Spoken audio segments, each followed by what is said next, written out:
Բարև բարեկամներ, այսօր ներկայացնելու ենք 19-ից 20-րդ դարերի Շուշիի գավառի տնտեսական դրությունը։ Թեման ուսումնասիրողների մեծ մասն այս մասին որոշակի պատկերացում է կազմում Թիֆլիսում լույս տեսած Կավկասկի կալենդար տարեգրքի միջոցով։ Սակայն այնտեղ տպագրված նյութերի հավաստիությունը ստույգ համարել հնարավոր չէ, ուստի եւ դրանց պետք է վերաբերվել վերապահումներով։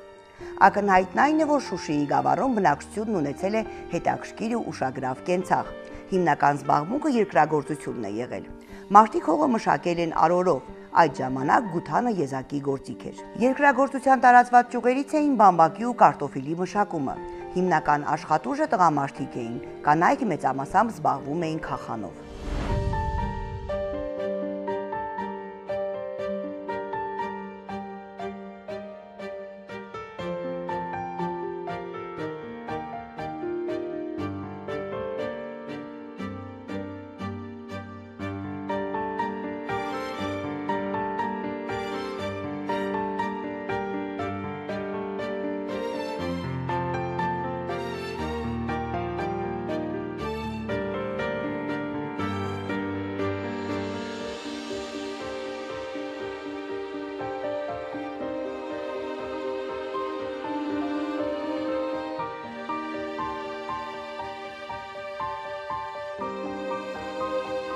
Եթե մենք ներկայացնում ենք Շուշին որպես քաղաք, ապա պետք է նաև բացատրենք, թե քաղաքը ինչպես է գոյատևել։ Իսկ քաղաքի գոյատևման համար նաև ինքը պետք է ունենար իր տնտեսությունը եւ այդ տնտեսության հիմնական, ասենք, ուղղվածություններն ենք 19-րդ դարի հատվածում ուսումնասիրել ու հետաքրքիր, ասենք, փաստերեն նախ եւ առաջ պարզում է, որ Շուշիի բնակչությունը այս հարթավայրային այս հատվածում, որը դեպի հունոտ գնացող ձորի բռունկին է գտնվում, հիմնականում զբաղվել է աշտանացան ցորենի մշակմամբ եւ որոշ տեղերում նաեւ կիրառել են գառանացանը, աճեցել են նաեւ գարի, կորեկ ու ինչն է հետաքրքրական է այն, որ եթե մենք այն նայում ենք ձորի բռնկին շատ լավ երևում է նախկին կալի տեղը։ Այսինքն ցորենը հնձելուց հետո խրձերով տարել են դեպի կալ եւ կալի մեջ հասկանալի է այնտեղ կիրառել են կամնը, որի շնորհիվ, ասենք, այդ ցորենի հասկերը կտրատվում, մանրացվում է ու ցորենը անջատվում է հասկից եւ հասկանալի է այսպիսի կամհար եղանակներին ցորենը կարողացել են զտել ու բերել, ասենք, իրենց տները։ Հասկանալի է, որ նաև հարդը օգտագործվել է երկու նպատակներով։ Ձմեռային եղանակներում ոչ միայն անասուններին կեր տալու իմաստով, այլ նաև հենց տների շուրջը տաքացնելու իմաստով է օգտագործվել, որտեղ Շուշուա ձմեռը, չնայած կարճատև ու կարծես թե տաք է լինում, բայց ցուրտ եղանակներին կարելի է այն համեմատել Սիբիրի հետ։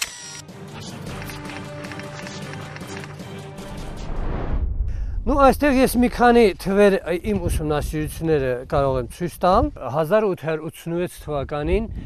Շուշիի գավառում բավականաչափ լավ բերք են ստացել։ Ու անսպասելիորեն 89-90-91 թվականներին մենք նկատում ենք ցորենի բերքի անկման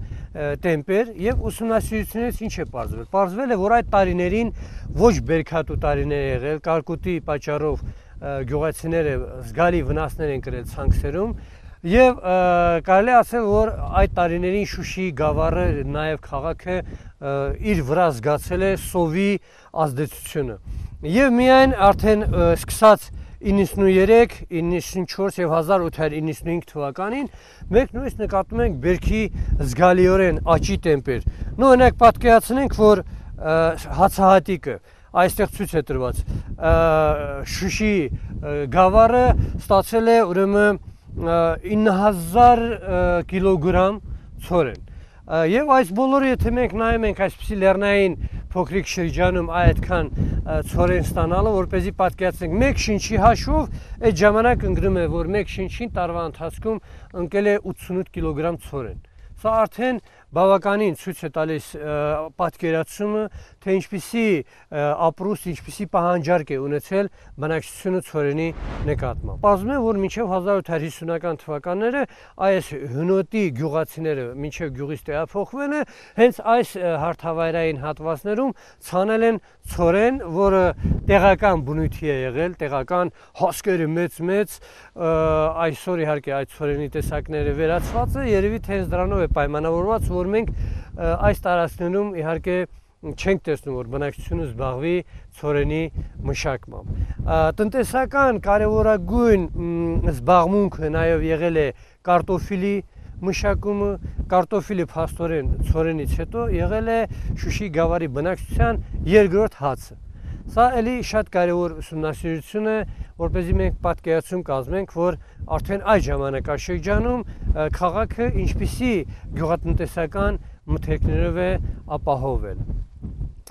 Բացի դրանից բնակչությունը նաև զբաղվել է այգեգործությամբ։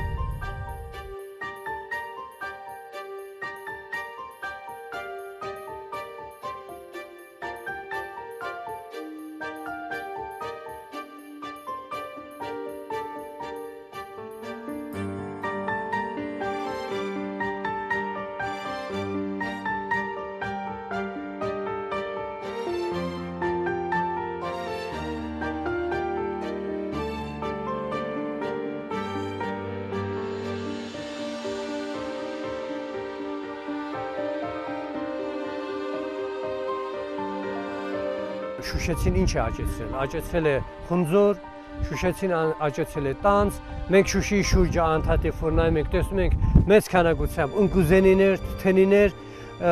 եւ նույնիսկ հունոտ գյուղի, հենց անվանումը ինքը ասում է, չէ՞ որ այդ գյուղը ավելի շատ հոնի ծառերով լիքը գյուղ է եղել եւ իհարկե մեզ հետաքրքրում է արդյոք այդ ժամանակաշրջանում Շուշիի բնակչությունը զբաղվել է խաղողագործությամբ եւ թթենիների մշակմամբ։ Եվ մեր ուսումնասիրությունները սկսած 1880-ական մինչև 1890-ական թվականները հետաքրքիր փաստեր են ցույց տալիս։ Պարզվում է, որ հարթավայրային շրջաններում շուշեցիները ունեցել են խաղողի այգիներ։ Եվ զգալի քանակությամբ խաղող են աճեցրել ու այդ աճեցրված խաղողը հիմնականում օգտագործվել է պտուղի տեսքով, մատակարարվել է Շուշի քաղաքը, մատակարարվել է Թիֆլիսը այդ խաղողով եւ մատակարարել է, պատկերացրեք, Մոսկվան Ղարաբաղյան խաղողով։ Մեր ունեցած տվյալների համաձայն խաղողի այգիների տեսական ու տեսակետից մոտ 21 տեսակի խաղողներ են աճեցրել այն ժամանակվա մեր բնակչությունը։ Բայց խաղողը հիմնականում ծառայել է որպես գինի եւ օղի արտադրելու հումք։ Հետաքրքրական մի փաստ, որը իհարկե կարող է այսօրվա Արցախի տնտեսության մեջ այդ փորձը օգտագործվել։ Տեսեք, գինի ստանալու համար օգտագործել են քաղցր տեսակի գինիները եւ ինչն է հետաքրքիր, հատուկ արդեն հնձաններում, խաղողը բերքը բերել են, լցրել են, ոտքերով կողքորտել են, նահապետական եղանակն է գերիշխել, պարզվում է, որ այն ժամանակ էլ դրսի աշխարհը պահանջարկ է ունեցել հենց նահապետական ձևի մշակված գինու եւ օղու հանդեպ, հասկանալի է, կարող էին մարդիկ այստեղ դնել գործարաններ, հետագայում մենք ունենում ենք այդ փաստերը Ղարաբաղում, բայց պահանջարկը եղել է զուտ նահապետական մշակված գինու հանդեպ։ Ընդ որում գինին էլ ստանալու եղանակ գոյություն ունի։ Պարզվում է, որ գինի ստանալու համար այդ ստացված հումքը որոշակի օրերից հետո է ստացվում գինին։ Եթե մի քիչ ուշացնում են, արդեն գինին թթվում է, շուշեցիների ասած դառնում է սխտորի ջուր։ Եվ երբեմն շուշեցիները հենց օրինակ այս տարածքում աճեցված խաղողից ստացված գինուն այդպես էլ անվանում էին սխտորի ջուր։ Եվ հիմնականում ներմուծվում էր հյութառատ, ասենք, խաղողները հարթավայրային շրջանի տարածքից, ասենք, Նոր Նախիջևանիկի շրջանից էր բերվում այդ խաղողը, Փրջամալի շրջանից էր բերվում այդ խաղողը, մեծ պահանջարկ ուներ նուխի խաղողը, մեծ պահանջարկ խաղողից ստացված գինիները։ Եվ այ արդեն գինին ստանալուց հետո տակի մնացած նյութը չէր շպրտվում։ այդ տակի մնացած նյութը մշակում ու վերերացում օղում։ Հետաքրական մի փաստ, որ 1890-ական թվականներին Սարոխանյան եղբայրները Թիֆլիսից գալիս են այսօրվա Մալիբեյլի, որ մենք ասում ենք, բարձում է, որ այդ գյուղի անունը եղել է Մուրադ Բեկ գյուղ, այսինքն հայկական գյուղ է ինքը եղել, այստեղ իրենք հիմնում են գինու գործարան։ Այդ գինու գործարանը իր հիմնական ճյուղը Երևանում ուներ, որտեղ պատրաստում են կոնյակ։ Սարոխանյան եղբայրները արդեն սկսում են Ղարաբաղի ամբողջ գյուղերից այդտեղ ընդունել բարձրորակ գինի, որպեսզի այդ ընդ որում մշակված արդեն գինի եւ այդ բարձրորակ գինին իրենք վերենացում կոնյակի։ Նու կոնյակը այսօրվա նման չէին ստանում, գիտեք, այսօր կոնյակ ստանալու համար կատարում է 2 անգամ թորում։ Իսկ այն ժամանակ այդ թորման պրոցեդուրան հետևյալն էր։ Մի անգամ թորված սպիրտը 1 տարի պահում էին կաղնի տակառների մեջ, 1 տարի պահելուց հետո երկրորդ թորումն էին անցկացնում, էլի 1 տարի պահում էին եւ արդեն 3-րդ տարվա թորված կոնյակը մեծ պահանջարկ ուներ այնպիսի երկրում, ինչպիսին է կոնյակի հայրենիք Ֆրանսիան։ Պատկերացրեք, ինքը կոնյակ քաղաքի բնակչությունը իրենց կոնյակի փոխարեն գերադասում էին Ղարաբաղյան կոնյակը։ Սա շատ հետաքրքիր փաստարկներ է, որպեսզի մենք իմանանք եւ տեսնենք, որ ունենք այդ զարգացման հեռանկարը հենց խաղողագործության, հենց գինեգործության ճանապարհով։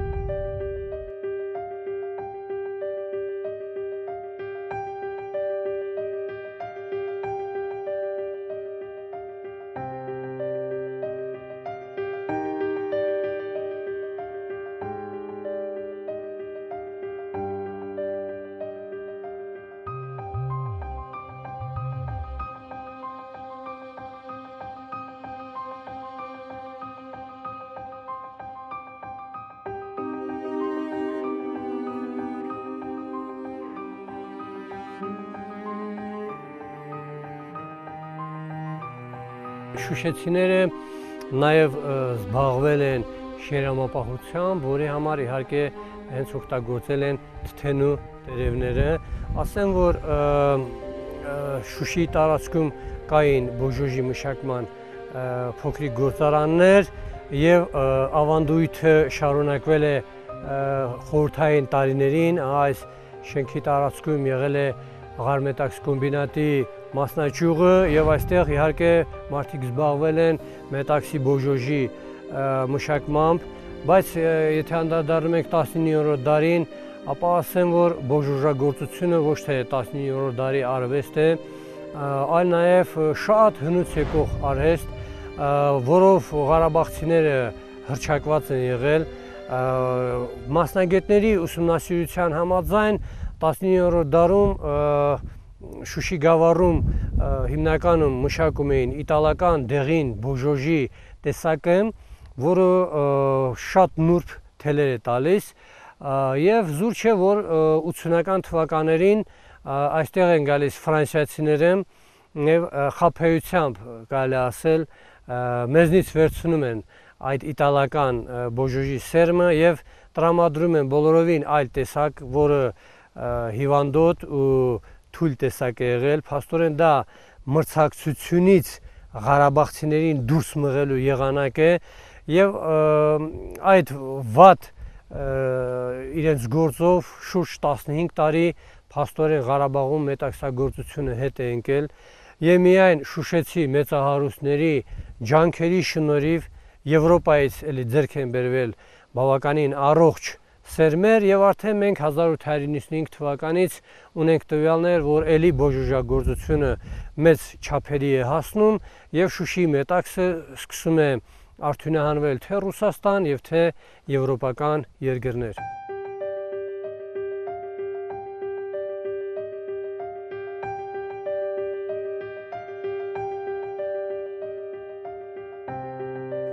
Այգեգործությունն Արցախում վաղնջական ժամանակների զբաղմունք էր։ 1830 թվականին Ղարաբաղում մշակվում էր 3080 խաղողի այգի, որի հիմնական տերերը հայեր էին, քանզի մահմեդականների կրոնը արգելում էր զբաղվել գինեգործությամբ։ Նրանց այգիները վարձակալում էին հայերը։ Շուշի քաղաքի հայ առևտրականներն այս առումով միջնորդ էին հայ գինեգործների ու մահմեդական պարսիկ թաթար խաղողագործների միջև։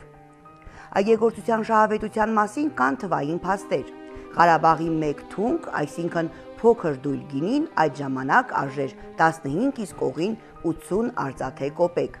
Միայն Շուշիի գավառում մշակվում էր 21 տեսակի խաղող։ Թութը սովորաբար առաջին թափի դեպքում չէր օգտագործում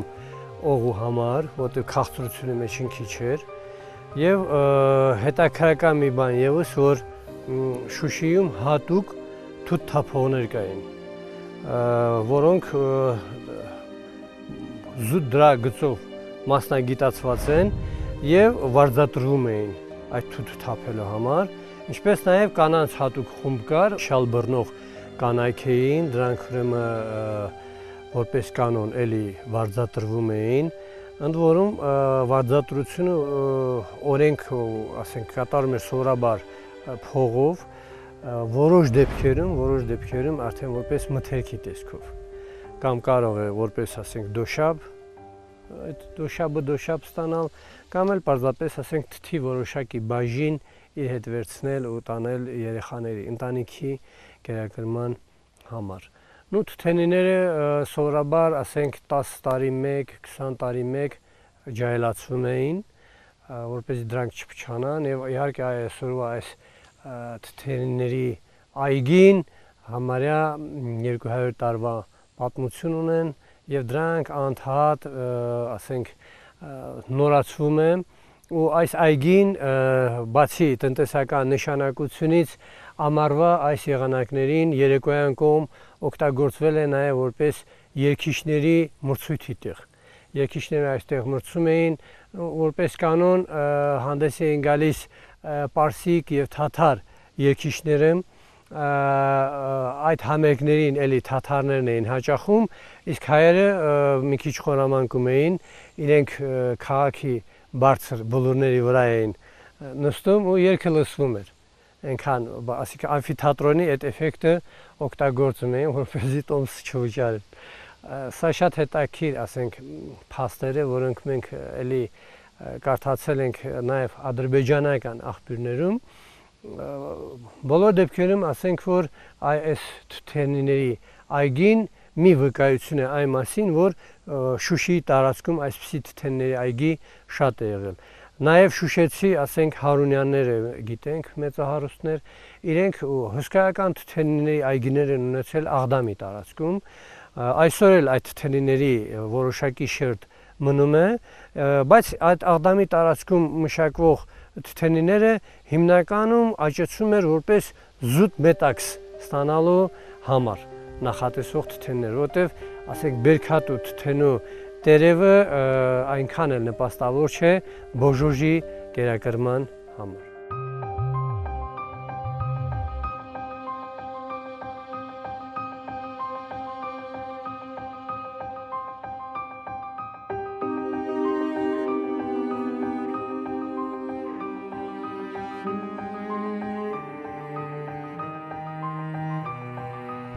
Ձկնորսությամբ ու որսորդությամբ ևս զբաղվում էին, սովորական ուրկանից բացի ձկնորսները գործածում էին ճվարան։ Սա կոնաձև հյուսած մի կողով էր, որի մեջ տեղադրված էր նաև նույնաձև փոքր կողով։ Մեծի մեջ լցնում էին հացի փշրանք կամ ձկներին կերակրող այլ սնունդ։ Ճվարանը տեղադրում էին այնպիսի մի տեղ, ուր ջուրը թափվում էր աննշան բարձրությունից։ Ձկները մտնում էին ճվարանի մեջ եւ երբ նրանց ուտելիքը հանում էին, ձկները մնում էին կողովի մեջ։ Որսորդության բնակավարից հետաքրքիր մեկ դրվագ։ Մարդիկ առհասարակ խմբով էին գնում որսի։ Թռչուն որսալու համար իրենց հետ տանում էին դամլա, այսինքն դա շրջանակին ամրացված գույնզգույն կտոր էր 3 անցքով։ 2 անցքը որսորդի աչքերի համար էր, իսկ 3-րդը հրացանի փողի։ Որսորդն այդ դամլայի ետևում ծածկված առաջ էր գնում։ Շուշիի քաղաքացիների սիրելի զբաղմունքներից մեկը որսորդությունն է եղել։ Ընդ որում որսորդությունը վաղնջական ժամանակներից տարածված երևույթ է, վաղ ֆեոդալիզմի ժամանակաշրջանում հայտնի է, որ որսորդները հիմնականում օգտագործել են որսաշներ, որսի բազեներ, նույնիսկ արծիվներ որսի ժամանակ, որը աստիճանաբար գալով դեպի ուշմիշնադար մենք արդեն տեսնում ենք, որ տեսարանները փոխվում է, նույնիսկ գերեզմանակարերի վիմագրերի վրա կատարված որսի տեսարանները արդեն ցույց են տալիս, որ հիմնականում օգտագործել են ուրեմն նիզակներով են որսի գնացել եւ որսի շներով։ Որսացել են հիմնականում նապաստակներ, որսացել են եղջերուներ, քաջ որսկանները գնացել են արջի որսի, դա իհարկե ամենավտանգավոր որսի զբաղմունքն է։ Նաև ասեմ, որ որսացել են նաև պատկերացրեք գայլ, աղվես, շնագայլ, այն ամենը ինչ որ պատահել է եւ ինչից որ կարելի էր ինչ որ ասենք ոչ միայն որպես որսի միս օգտագործել, այլ նաև մորթին են օգտագործել մուշտակներ եւ այլն կարելու համար։ Հենց այս ձորերում եւ ներքևի տափարակներում հիմնական որսի թռչունները բավականին տարածված են, լորը, միրհավները եւ բավականին ձեռնտու է այդ տարածքներում որսով զբաղվելը։ Ասեմ, որ իրենց այգիների մոտ սովորաբար բնակչությունը կարթեր է սարում, դրանք հիմնականում ուրեմն երկաթե լարերով գործող օղակներ են եւ այդ օղակների մեջ էլի ընկնում էին այդ որսի թռչունները։ Սիրողական մակարդակով շուշեցիները զբաղվել են նաև ձկնորսությամբ, դա այնքան էլ տարածված երևույթ չի եղել, բայց բոլոր դեպքերում Ղայբալիշենի գետը եւ Կարկարի վտակ Շուշինկա գետը պարունակում են որսի ձկներ եւ իհարկե դրանով զբաղվել են կարթով հիմնականում, խորհրդային տարիներին նույնիսկ մի մոմենտ որսագողություններ տարածված երևույթ էր, օգտագործում էին պայթուցիկներ, ձկներ բռնելու համար, բայց ասեմ, որ դա իհարկե վտանգավոր որսի տեսակ է, որտեղ ոչնչացում է նաև մանր աճող ձկները։ Այս առումով իհարկե ասեմ, որ վերջին տարիներում Շուշիում ընդհանրապես նկատվում է էլի սիրողական մակարդակով զբաղվող մարդիկ, հիմնականում կարթերով, այսպես ասած սպորտային ձկնորսությամբ են նրանք զբաղվում։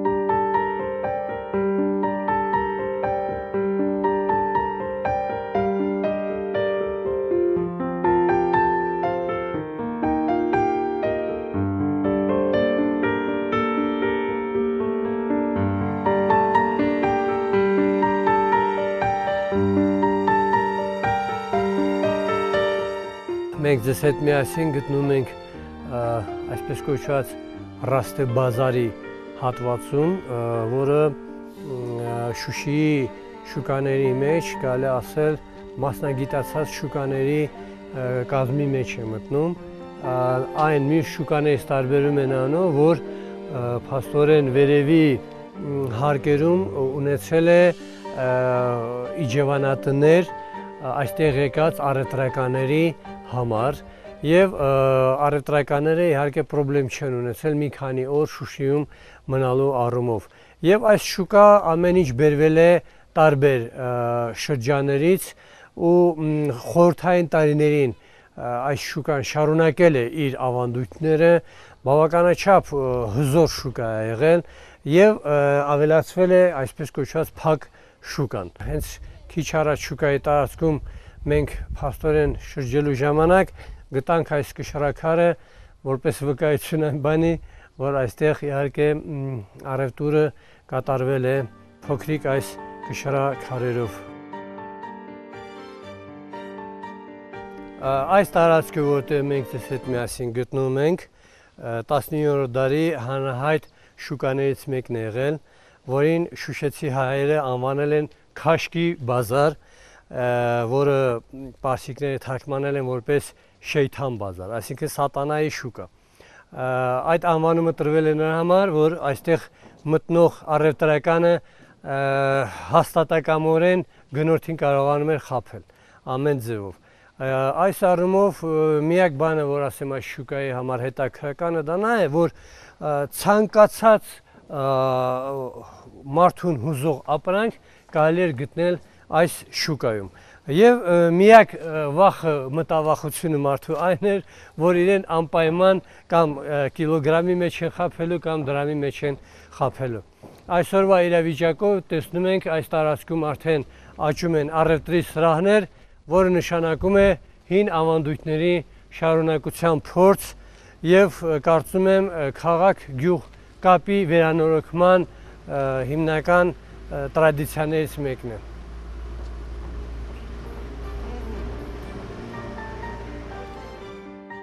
Բոլոր ժամանակներում Շուշին արհեստների քաղաք է եղել։ Արհեստավորների օրը սկսվում էր առավոտյան 5-ից ու տևում մինչև երեկոյան 7-ը։ Կային արհեստավորներ, ովքեր միաժամանակ տիրապետում էին մի քանի արհեստի։ 19-րդ դարում միայն Շուշի քաղաքում զարգացած էր գրեթե 40 տեսակի արհեստ։ Մեծամասամբ տղամարդիկ էին տիրապետում արհեստներին։ Կին արհեստավորները հացթուղ, բուրդ գզող, թելմանող, կարպետ գործողներ էին։ Մեր նկարնող խմբին պրպտումների արդյունքում հաջողվեց լինել այն տեղանքում, որտեղ նախկինում շուշեցի արհեստագործների արհեստանոցներն էին։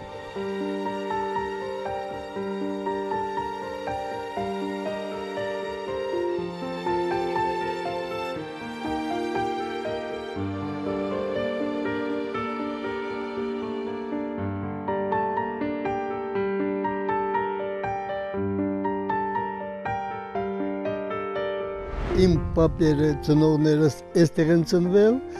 հայ-թուրքական կոտորած հետո փախել են գնացել Քարինտակի ճանապարհով, գնացել Հադրութ, այնտեղ մի քանի տարի ապրելուց հետո նոր սովետական միության առաջարկով, որ հայերը կարող են գնալ արդեն Ադրբեջանում ապրել, Բաքու են գնացել։ Երկու կողմն էլ Բաքու են գնացել, հայրս մայրս այնտեղ իրար հանդիպել են, ամուսնացել, 1925 թվականին ամուսնացել։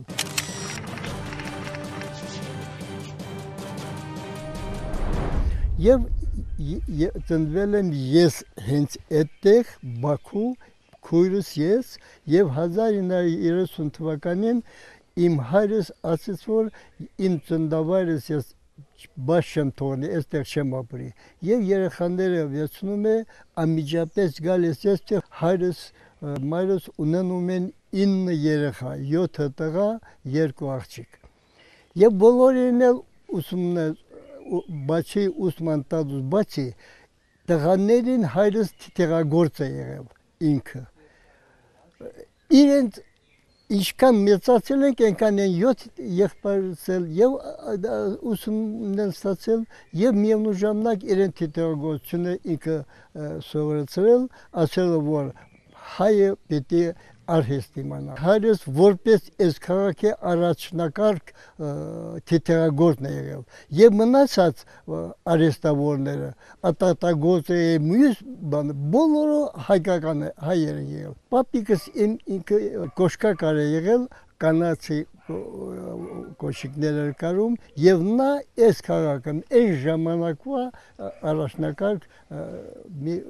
որպես վարպետ եղել։ Այնպիսի մի բան չկար մարդու կենցաղի համար, որ մեր հայերը դա առաջնային չլինեին։ Ամեն ինչը, միջի անգամ այդ ադրբեջանցիները ամեն մի բանում քայլափոխում նրանք իսկն ասում են, դու հայը նման ես, իրարին ասում է, որ հայը նման ես, լավ ես աշխատում, լավ ես գործ կատարել։ Ամեն ինչը օրինակ են բերում հայերը։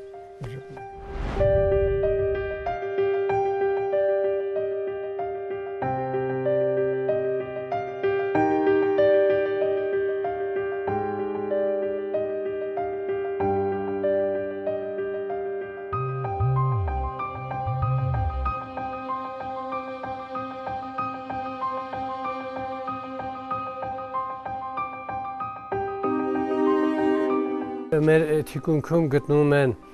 արհեստանոցների շենքերը, որոնք 19-րդ դարի Շուշիին յուրահատուկ են եղել,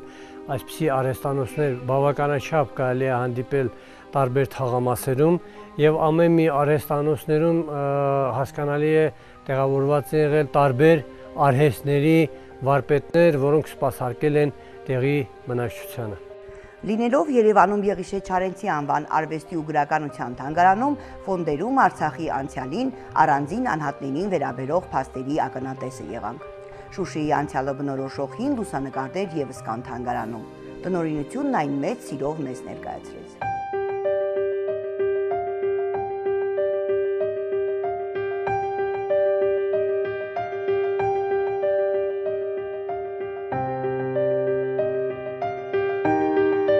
Նախ սիրով ողջունում եմ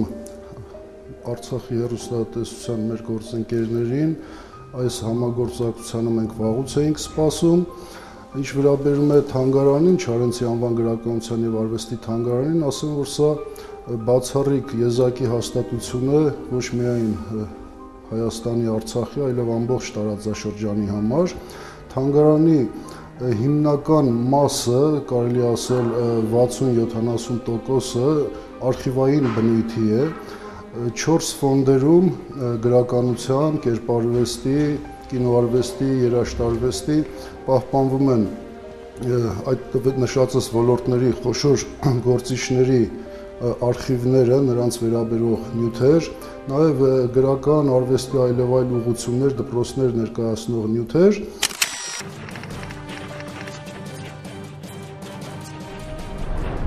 Բնականաբար բավականին պատկառելի մաս ունենք բոլոր ֆոնդերում ծնունդով արցախցի մեր հայրենակից գրողների, գրականագետների, արվեստագետներին առնչվող։ Ասեմ, որ այդ նյութերը մեզ համար նորովի արժևորվեցին Արցախի ազատագրումից հետո եւ բնականաբար շատ ու շատ նյութեր կան բացի, ասենք, մեզ հայտնի գործիչներին առնչվող, նկատի ունեմ Լեո Մուրացյան, Արև Բաղդասարյան եւ այլ, այլ վավերագրեր, նյութեր, նամակներ, փաստաթղթեր, որոնք լույս են սփռում մեր պատմության, մասնավորապես Արցախի տարեգրության վրա եւ իրենցից մեծ հետաքրքրություն են ներկայացնում։ Այդ ամենից զատ ունենք նաև Շուշիում տպագրված գրքեր, մամուլ, օգտվելով առիթից, քանի որ նախորդ 1-2 տարին ամբողջ մեր մշակութային կյանքը նպատակաուղղված էր գրատպության գյուտի 500-ամյակի նշմանը, մեր տարածաշրջանում թերևս առաջին տպագրատներից մեկը հիմնվեց Շուշիում, եւ այս առումով եւս մեր թանգարանը շատ բան ունի ասելիք, շատ բան ունի ցույց տալու նաեւ գրատպության առումով։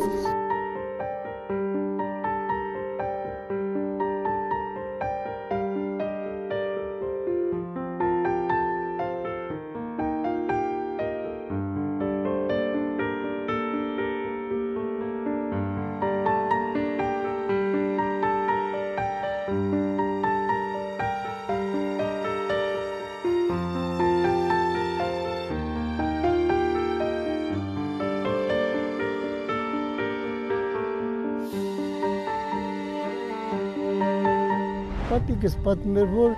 այստեղ է հայերը ամեն մի տեսակետից, թե մշակութային, թե որպես գրողներ, բանաստեղծներ, դե հայրը Մուրացյանը ամբողջ հայ ազգը իմանում է եւ մյուս ազգերն իմանում են։ Հետո մյուս տեսակետից էլ հայերը հարուստ է եղել։ Ես վերջին անգամ 1948 թվականին, երբ մանկավարժական ուսումնարանը դեռ ավարտում էի, գնում էի հիմիկ նոր մշակութային ինչ-որ կենտրոն են սարքում այստեղ։ Ես մեծ դարպասից նայեցի, մեծ սանդուղք կար, բացված այնքան բաներ կա, թղթեր կար, աշխարհի համարյա բոլոր տեղերի հետ ֆակտուրաներ գրած ոսկեզօծ տարերով, Անգլիայի, Ֆրանսիայի, Գերմանիայի, Ամերիկայի անգամ ինչ-որ բաներ երկրների հետ մեծ արժույթ էին արել հայերը։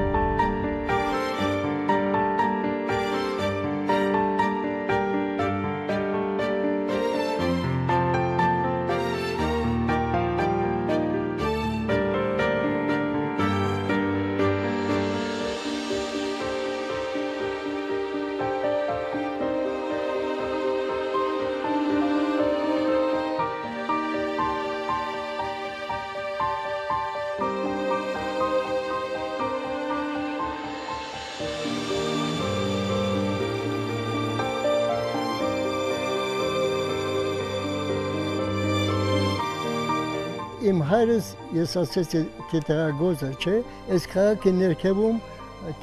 թիթերը խփում, տանիքներ խփում, ավելի էր անունով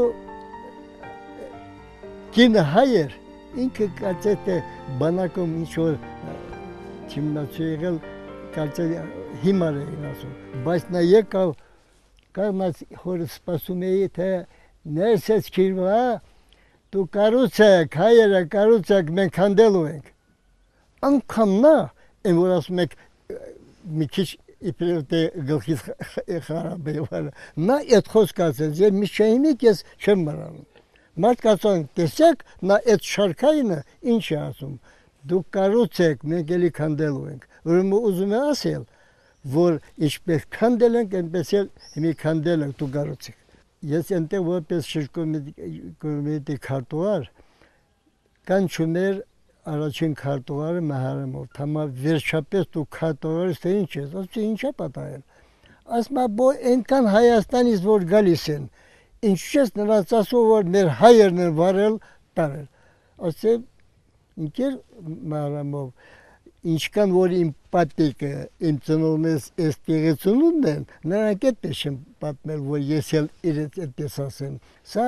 Թուրքիայի կողմից եկած մարդիկ են վարել նախ, երկրորդ էլ հայերը իրենց չեն կարողացել փախել են, որտեղ ոչ մի զենք չի եղել։ Ինչպես ես կարող եմ այդ խոսք ասել։ Դա ոչինչ, այս պատմությունն էլ կվերացնենք։ Ես չհասկացա ինչ էր ասում։ Դու միասի հետո արդեն զգացինք, որ սկսեցին ավիրակները ոչնչացնել, թե նոր շենքեր, սովետական շենքեր նկատելու, արխայի մնացեք։ Եվ ինձ ստիպում էին, որ կոմերտականներին տար, թող շաբաթարյակների միջոցով օգնեն դրանց, որպեսզի այդ ավիրակները վերածվի, էլ չգան այնտեղից, որ ասել ինչու է այդպես։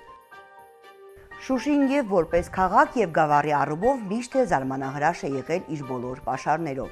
Ապրողները եւս առանձնացել են իրենց յուրօրինակ կենցաղով ու հայեցի ավանդույթներով։ Հետաքրքրվողի համար Շուշին միշտ էլ ուշագրավ նյութերի անսպառ աղբյուր է եւ հայկականության հավաստին։ Որքան շատ բացեք պահոցի ներդարակները, այնքան նորություններ կգտնենք։